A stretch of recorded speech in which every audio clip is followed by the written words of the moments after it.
నమస్తే, నేను Venkat. Win local న్యూస్కు స్వాగతం. ఈనాటి ముఖ్యాంశాలు.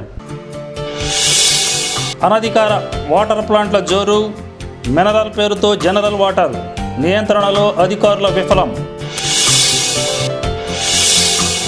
జాతీయ రహదారి కిల్లర్ మున్నాబాయ్ అరాచకాలపై win local TV special report.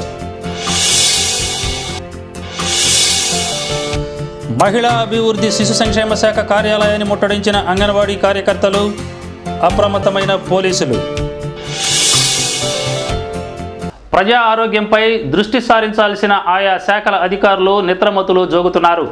Ongole నగరంలోనే కాక జిల్లాలోని పలు మున్సిపాలిటీ కేంద్రాలలోనూ పట్టణాల్లోనూ ఆర్ఓ ప్లాంట్లు వీధికొకటి చొప్పున పుట్టగొడుగుల్లా వెలుస్తున్నాయి. మినరల్ వాటర్ ప్లాంట్లలో కనీస నాణ్యతా ప్రమాణాలు పాటించడం లేదు. ఇంతేకాదండోయ్, ఇంకొంతమంది చారిటబుల్ ట్రస్ట్ పేరుతో నిలువున దోచుకుంటున్న వైనంపై లోకల్ టీవీ ప్రత్యేకం. మినరల్ వాటర్ పేరుతో జనరల్ వాటర్ వ్యాపారం జోరుగా సాగుతుంది. ఒంగోలు నగరపాలక సంస్థ ద్వారా సరఫరా అయ్యే నీరంటే ప్రజలు బెంబేలెత్తుతున్నారు. దీనికి కారణం కనీసం క్లోరినేషన్ లేకుండా రా వాటర్ సరఫరా చేయడమే. దీనికి తోడు పైపు లైన్లు లీకుల వలన త్రాగునీరు కలుషితమవుతుంది. దీనిని ఆసరాగా చేసుకున్న శుద్ధి జల వ్యాపారులు లీటరు 4 రూపాయలు, అర లీటరు 2 రూపాయలు, క్యాను 20 నుంచి 30 రూపాయలకు అమ్మకాలు చేపడుతున్నారు. కొన్ని వ్యాపార సంస్థలు నేరుగా ఇంటింటికి డోర్ డెలివరీ చేయడంతో నగరంలో నీళ్ల వ్యాపారం జోరుగా సాగుతుంది. ఒక్కో ప్లాంటు రోజు దాదాపుగా 20 నుంచి 25 వేల వరకు వ్యాపారం జరుగుతున్నట్లు అంచనా. దీనిని బట్టి చూస్తే నెలలో ఒక ఒంగోలులోనే కోట్లాది రూపాయల నీళ్ల వ్యాపారం జరుగుతున్నట్లు అంచనా. అనుమతి లేని మినరల్ వాటర్ ప్లాంట్లకు విద్యుత్ సరఫరా నిలిపివేయాలని ఆదేశాలు ఉన్నా అధికారులు పట్టించుకోవడం లేదు.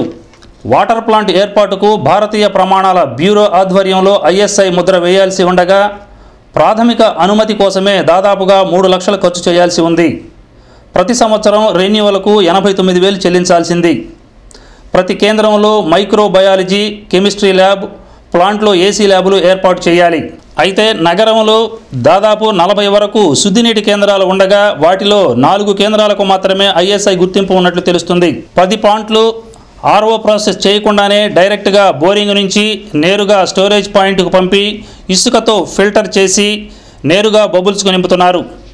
వాటర్ ప్లాంట్లలో పనిచేసే కార్మికులకు 6 మాసాలకు ఒక పర్యాయం ఆరోగ్య పరీక్షలు చేయించాలి. ప్రభుత్వ నిబంధనలన్నీ పాటించి వాటర్ ప్లాంట్ నిర్మించాలంటే దాదాపుగా 30 లక్షలకు పైగా ఖర్చు అవుతుంది. ISI అనుమతి లేకుండా మినరల్ వాటర్ ప్లాంట్ నిర్వహణకు 7 లక్షలు మాత్రమే వ్యయమవుతుంది. ఈ నిబంధనలు ఎక్కువగా పాటించడం లేదు. వాస్తవానికి నగరపాలక సంస్థ, మున్సిపాలిటీ, రెవెన్యూ, ఆహార శాఖలు వీటిపై తనిఖీలు చేయాలి. వాస్తవానికి నగరపాలక సంస్థ, మున్సిపాలిటీ, రెవెన్యూ, ఆహార తనిఖీ శాఖలు వీటిపై పర్యవేక్షణ చేయాల్సి ఉంది. జిల్లా అధికారులు మాత్రం వాటర్ ప్లాంట్లపై తనిఖీలు లేకపోగా ఒక కేసు నమోదు చేయకపోవడం విడ్డూరంగా ఉంది.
ఒంగోలులోని పీవీఆర్ బాలుర పాఠశాలలో నూతనంగా ఏర్పాటు చేసిన జమునా సర్కస్ ఘనంగా నిర్వహిస్తున్నారు.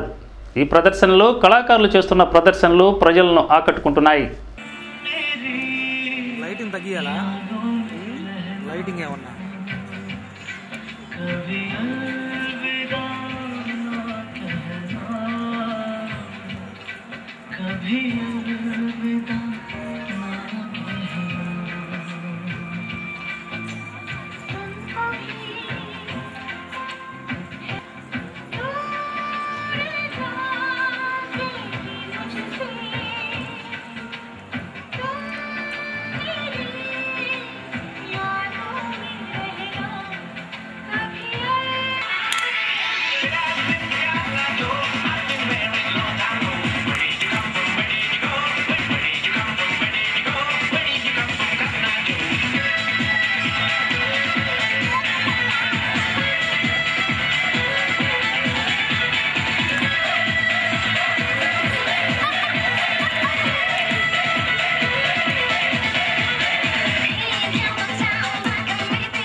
ఒంగోలులోని మౌర్య కాన్ఫరెన్స్ హాల్లో భారతీయ జనతా పార్టీ జాతీయ కార్యవర్గ సభ్యురాలు కె శాంతారెడ్డి విలేకరుల సమావేశం నిర్వహించారు. ఈ సందర్భంగా శాంతారెడ్డి మాట్లాడుతూ ఈ ఎన్నికల్లో బీజేపీనే అధికారంలోకి వస్తుందని ఆమె ధీమా వ్యక్తం చేశారు. బీజేపీ వస్తే అన్ని ప్రాంతాలకు కావాల్సిన అభివృద్ధి జరుగుతుందని, ఈ నెల 26న విజయవాడలో భారీ బహిరంగ సభ కూడా నిర్వహిస్తున్నామని, ఈ సభకు వెంకయ్య నాయుడు ముఖ్య అతిథిగా పాల్గొంటారని ఈ సందర్భంగా తెలియజేశారు.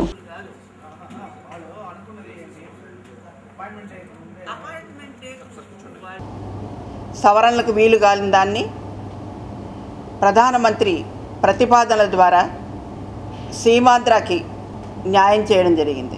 సీమాంధ్రకి ఈరోజు విభజన ప్రక్రియలో నష్టం జరిగింది వాస్తవం.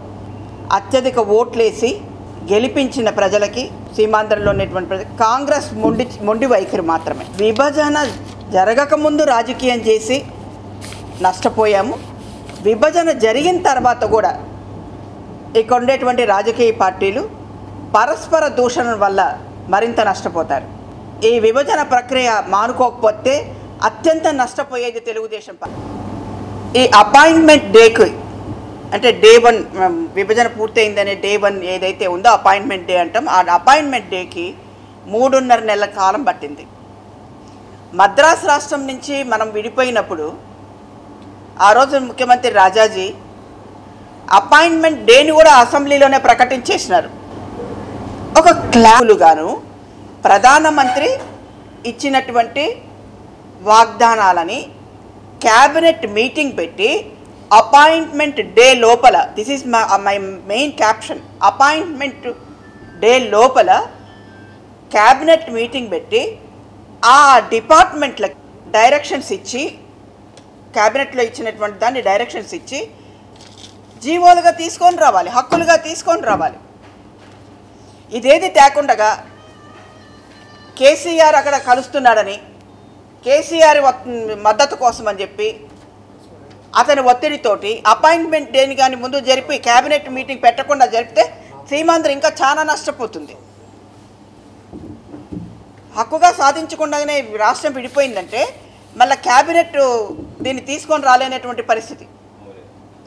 పార్లమెంట్లో ప్రధానమంత్రి ప్రవేశపెట్టినటువంటి ప్రతిపాదనలకి గౌరవం కల్పించమంటాను. ప్రధానమంత్రికి గౌరవం, పార్లమెంటుకు గౌరవం, సీమాంధ్రకు గౌరవం. స్వయంవరం ఏర్పాటు చేసినారు. మెజారిటీగా గెలిపించిన కాంగ్రెస్ ప్రభుత్వం ఇది 6వ రోజు 7వ రోజు ముఖ్యమంత్రి లేకుండా ఈ రాష్ట్రానికి ఎన్ని సమస్యలు ఉన్నాయి. ఒక్క గంట ముఖ్యమంత్రి బాధ్యతలో లేకపోతే ఎన్ని విధానాలలో లోటు జరుగుతుందో ఆలోచించండి. 7 రోజులైంది ఈ రోజుకు ముఖ్యమంత్రి రాజీనామా చేసి. ఆపద్ధర్మ ముఖ్యమంత్రి నేను కాదంటాడు అతను. వీళ్ళు ఆపద్ధ ముఖ్యమంత్రిగా ఉండమని చెప్పి అడుగుతున్నారు. అసలు ముఖ్యమంత్రి ఇప్పుడు ఎవరు లేని పరిస్థితిలో స్వయంవరం ఏర్పాటు చేసినట్టు. జాతీయ రహదారిపై నిశ్శబ్ద మారణకాండ సృష్టించిన కేసులో నిందితుడు మొన్న నేర సామ్రాజ్యంపై దృష్టి సారించిన పోలీసులు అంతుబట్టని అనేక కోణాలు వెలుగు చూస్తున్నాయి. ఒకదాని కోసం వెతికితే ఇంకొకటి, ఇలా ఏ కోణంలో ఏ విషయం వెలుగుస్తుందోనని ఉద్విగ్నంగా ఎదురుచూస్తున్న తీరుపై విన్ లోకల్ టీవీ ప్రత్యేక కథనం.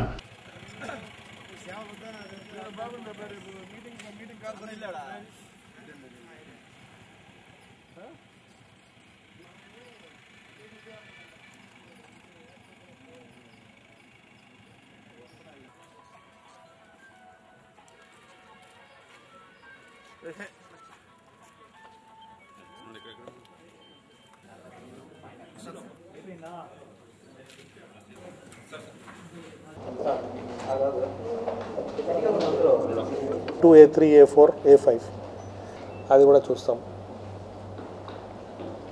బెంగళూరులో 2 వెపన్స్ ఇచ్చినట్టు తెలుస్తుంది.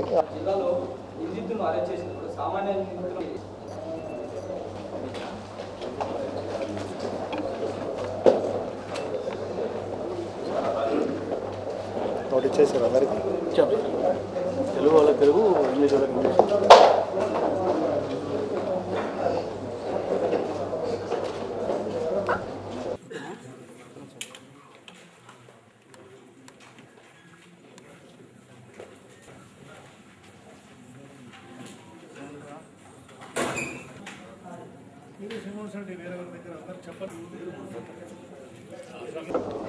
కొద్ది రోజుల క్రితం ఈ మున్నా అబ్దుల్ సమద్ని అరెస్ట్ చేసిన విషయం మీకు అందరు తెలిసిందే.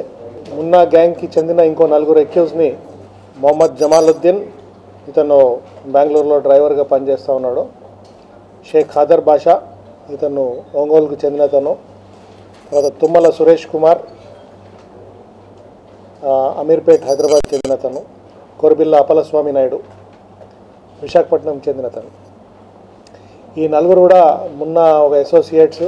మున్నా ఈ రైస్ పుల్లింగ్ అని చెప్పి చాలామంది దగ్గర డబ్బులు బాగా తీసుకొని ఉన్నాడు. ఆ డబ్బులు ఎవరైతే రిటర్న్ చేయమని చెప్తారో వాళ్ళని అటాక్ చేసి వాళ్ళని ఎలిమినేట్ చేసేందుకు ఈ గ్యాంగ్ని యూజ్ చేస్తున్నాడని తెలిసింది. వీళ్ళ దగ్గర నుంచి నిన్న ఒంగోలులో తిరుగుతుంటే ఒంగోలులో జైల్లో మున్నా ఉన్నాడని చెప్పి వీళ్ళకు మున్నా ఇన్స్ట్రక్షన్స్ ప్రకారము అందరినీ థ్రెటన్ చేసి వాళ్ళ దగ్గరికి వెళ్ళి డబ్బులు తీసుకురావడము, తర్వాత డబ్బులు ఇచ్చిన వారు మళ్ళా మున్నాని డబ్బులు అడిగితే రిటర్న్ డబ్బులు అడిగితే వాళ్ళని భయపెట్టించడము ఈ గ్యాంగ్ చెందిన వాళ్ళు చేసేవారు. మున్నాభాయ్ ఆలియాస్ అబ్దుల్ సయ్యద్ ఒక ఆర్ఎంపీ డాక్టర్గా పనిచేశాడు. సులభంగా డబ్బు సంపాదించాలని అనుకుని 2002లో కనిగిరి పోలీస్ స్టేషన్ పరిధిలో 2ని చంపాడు. తరువాత 2003లో బంగారం దొంగతనం కేసులో ముద్దాయి. 2005లో తెనాలి దగ్గరలోని దుగ్గిరాలలో 3ని చంపాడు. 2006లో కడపలో గుప్త నిధుల తవ్వకాలలో పోలీసులకు దొరికిపోయాడు. అనంతరం 2008లో ఒంగోలులో NH5 మీద ఐరన్ లోడుతో వెళుతున్న లారీలను దొంగిలించి లారీ డ్రైవర్ క్లీనర్లను అత్యంత దారుణంగా హత్య చేశారు. తర్వాత పోలీసులకు దొరికిపోయాడు. 2012 అక్టోబర్లో బెయిల్పై విడుదలై ఉగ్రవాదులతో చేతులు కలిపాడు. గుప్త నిధుల పేరిట బెంగళూరు కేంద్రంగా మొన్న లావాదేవీలు నిర్వహిస్తున్నప్పటికీ అతను భారీగా ఆయుధాలు సేకరించి ఉంటాడని పోలీసుల అనుమానం. ఆ కోణంలోనే దర్యాప్తు సాగుతున్నట్టు తెలిసింది. ఒంగోలు కేసులో పట్టుబడ్డాక ముందు నుంచి మున్నాతో సంబంధాలు కొనసాగిస్తూ కర్నూలు జిల్లా నంద్యాలలో అతనితో పాటు పట్టుబడిన వ్యక్తులు పోలీసుల విచారణలో ఇచ్చిన సమాచారం మేరకు రాష్ట్రంలోని పలు ప్రాంతాల్లో సోదాలు చేస్తున్నారు. నెల్లూరు, బెంగళూరు, కర్నూలు, తూర్పుగోదావరి, విశాఖ, హైదరాబాద్ ప్రాంతాలలో పోలీసు బృందాలు పనిచేస్తున్నట్టు సమాచారం. ఒంగోలు జైల్లో ఉన్న సమయంలో మొన్న పలువురు నేరస్తులతో పరిచయాలు పెంచుకున్నాడు. తాను జైల్లో ఉంటూనే వారికి బెయిల్పై వెళ్లేందుకు తన సహచరుల ద్వారా సహకరించాడు. తాను బయటికి వచ్చిన తర్వాత తనకు సహకరించాలని కొందరితో ఒప్పందం చేసుకున్నాడనే ఆరోపణలు ఉన్నాయి.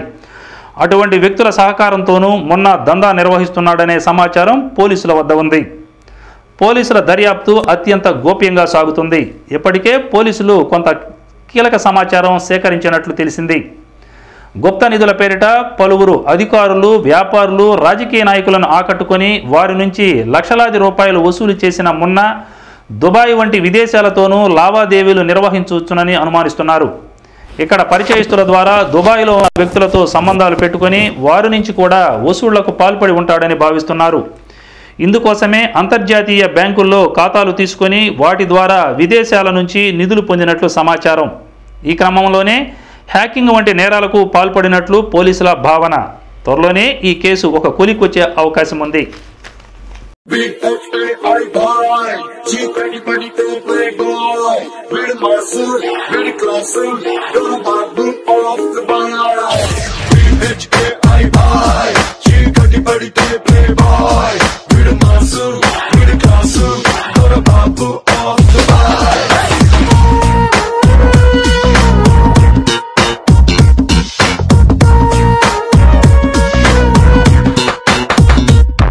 అటు గన్స్ ఇటు గర్ల్స్ మన కిందం డమ్ మనదే వైలెన్స్ రొమాన్స్ 2 in 1 ఫన్ మనదే హైఫై గాలో తేలే సమ్ముందే వైఫై లో ప్రాణం తీసే దమ్ముందే సూర్యులాగే టైం డ్యూటీ.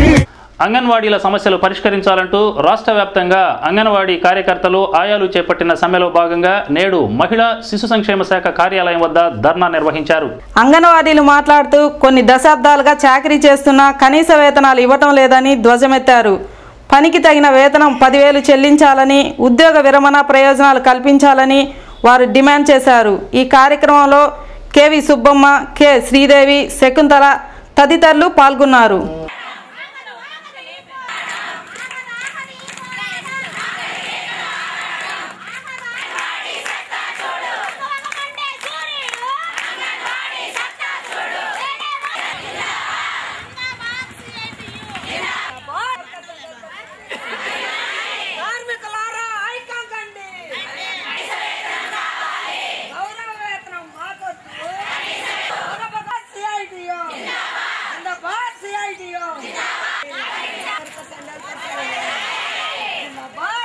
చలో హైదరాబాద్ ప్రోగ్రామ్కి వెళ్ళి ఉన్నాము.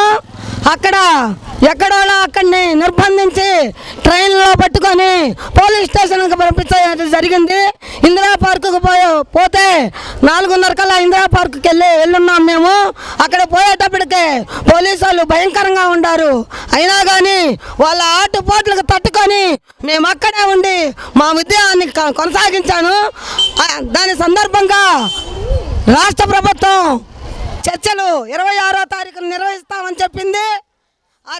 వార్తలు ముగించబోయే ముందు ముఖ్యాంశాలు మరోసారి. అనధికార వాటర్ ప్లాంట్ల జోరు, మినరల్ పేరుతో జనరల్ వాటర్ నియంత్రణలో అధికారుల విఫలం. జాతీయ రహదారి కిల్లర్ మున్నాబాయ్ అరాచకాలపై win local TV special report. మహిళా అభివృద్ధి శిశు సంక్షేమ శాఖ కార్యాలయాన్ని ముట్టడించిన అంగన్వాడీ కార్యకర్తలు, అప్రమత్తమైన పోలీసులు. ఈ వార్తలు ఇంతటితో సమాప్తం. నమస్కారం.